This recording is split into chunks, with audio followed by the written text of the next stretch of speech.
Corepunk just released as an open-world MMORPG in early access, with plenty of criticism from the community regarding the state of the game. And I'm not kidding guys, this isn't rage bait or clickbait. I'm going to share my unfiltered opinions with you about Corepunk and why I think it's in a terrible state at the moment. A lot of content creators have said great things about Corepunk, but only great things, and that's because a majority of them got sponsored to play the game. And I'm just a nobody with 300 subscribers. So for this video, I'm not gonna talk about the good things for Corepunk, because every other content creator have already done that, while the players of the community, including myself, will tell you the real bad stuff about this game. Let's start by going through some of the weird bugs and glitches I encountered, before diving into the boring gameplay loop of Corepunk. For example, you will occasionally find yourself stuck in awkward places, like this rooftop, where it took me a few minutes to figure out how to get down. If you have ever wondered how isometric games handle T-posing, well, here's my character T-posing like a madman. Items in your inventory can randomly disappear, and sometimes even crafted items do too. I crafted a campfire, sat down near it, and watched it vanish right in front of my eyes, making the resources I used completely wasted. This doesn't just happen once or twice, it happened multiple times during my play sessions. The different chat channels would bug out, so you have to move between them in order to see new messages pop up, and it all just creates a bad first impression. Now, if you really want to see a game-breaking issue, where you literally cannot continue to make progress in the main storyline, well, here it is. I handed in the wheat flour quest to Big Mama.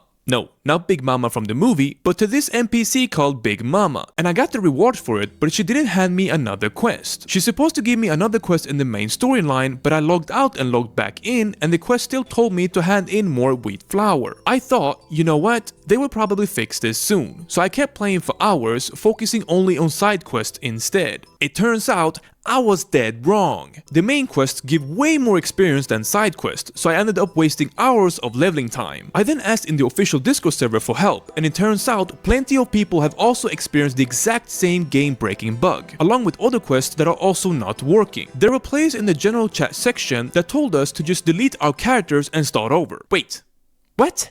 You want me to start over? I had already put in several hours of work into my character, and I shouldn't have to delete it because your goddamn game isn't working properly. Now, you might think some of these issues aren't game breaking, but when you're forced to log out because you get stuck somewhere, it adds to the growing list of bugs and glitches, making it impossible to ignore how broken the game feels. And that leaves a really bad first impression for someone like me that's entirely new to Corepunk. Now, I know there are going to be people in the comments defending these practices by using the early access label as an excuse, but here's why that doesn't work for Corepunk. According to their official website, they've had a team of over 100 passionate developers working on this game for the past 5 years. Yet, in one of their news posts, they claim the game has been in development for 10 years and that they rushed the early access release because they needed to pay their bills. Bro, over 100 developers, over 10 years of development, and you couldn't even fix basic shit in the game like, I don't know, quest working properly for many players? On top of that, most of the NPCs are entirely AI voice acted. Just listen to this NPC and tell me this isn't made by AI.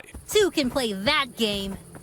I'm gonna get them back so good, they'll never see it coming. So what's the gameplay loop like in Corepunk, and why do I personally find it incredibly boring and tedious? Plenty of players kept hyping up Corepunk as this true, old school, hardcore MMO, where the game doesn't hold your hand.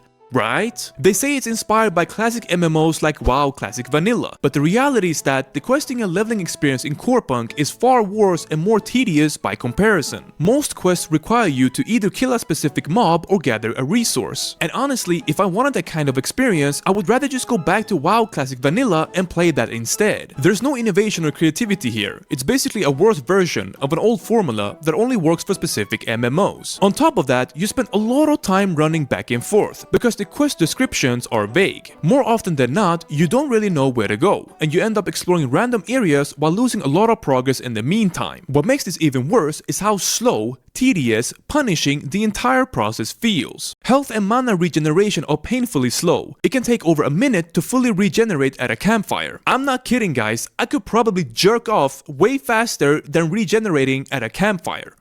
You wanna bet? Oh yeah, I'm looking forward to this.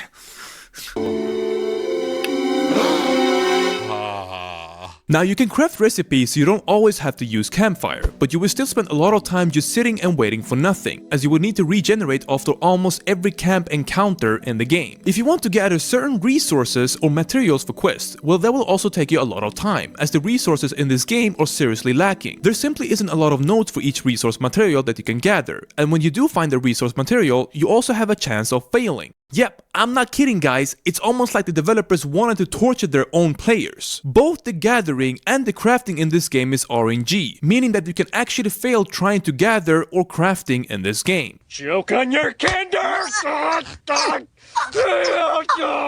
Besides that, there is no real visual progression in Corepunk, which is a major red flag for many players. While you can change your weapons and artifact slots displayed in the bottom right corner of the screen, all the armor is purely cosmetic. The only way to customize it is by using skins you find in the game, or purchasing them from the in-game store. You know that cool looking gear set you can inspect in a game like Classic WoW, to show off your progress to other players. Yeah.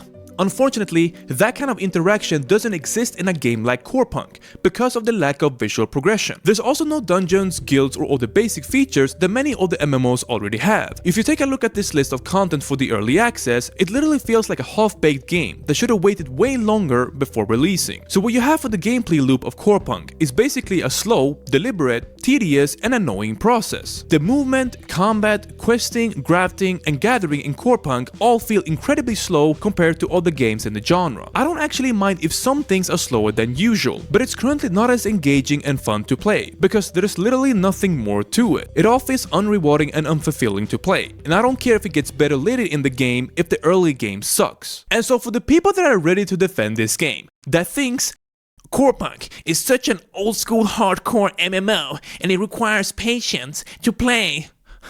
You dipshit! Most of you players probably use dedicated websites and wiki pages to find items and navigate around yourself in the game anyways. Reading this comment here makes absolutely sense. There's players defending these practices for Corepunk and telling other players to leave because the game isn't made for them, while they're actively min-maxing the game and not even playing as they're supposed to. There's literally nothing hard about Corepunk. Nothing. Almost every game these days is released in early access, so that doesn't really mean shit to me, especially if you have already been in development for over 10 years. Besides, isn't the entire point of early access to provide criticism and feedback so that the game can actually improve? Look guys, I'm never gonna accept a half-baked release game like Porkunk.